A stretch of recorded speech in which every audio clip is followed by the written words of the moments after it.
Kung ang laptop mo ay more than a year na at hindi mo pa ito napapabuksan or napapaklining, kailangan mo itong panoorin. Ang laptop pala na ito ay Huawei D15. LCD ang problem ng unit na ito. Pero nang buksan ko, nakita ko na agad na sobra ang dumi ng loob.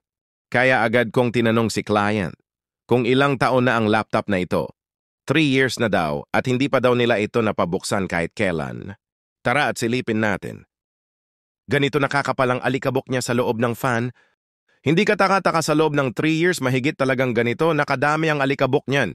Hindi maganda sa laptop mo na may ganito kakapal na alikabok dahil maaaring masira ang motherboard mo kung hindi mo maaagapan ito. Panoorin mo ang video na ito para magkaroon ka ng idea sa paglinis. Kung ang laptop mo ay Huawei D15 tulad nito, unahin na nating linisan ang CPU fan niya. Dito nyo makikita kung gaano nakakapal ang alikabok sa loob ng 3 taon. Ayan o. O diba? Sobrang kapal na.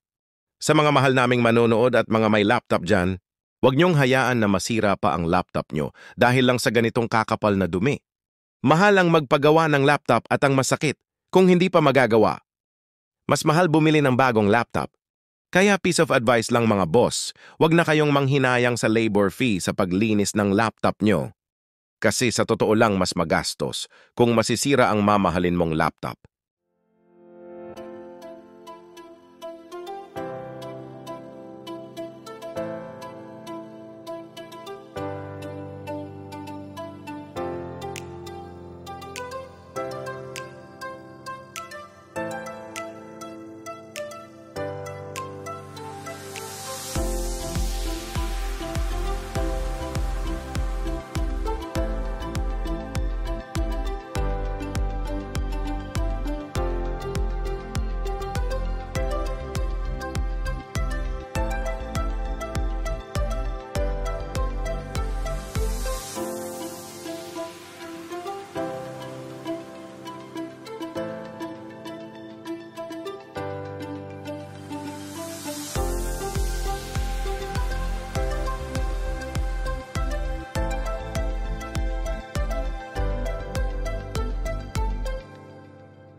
Ayan, tapos na. Salamat sa inyo mga boss.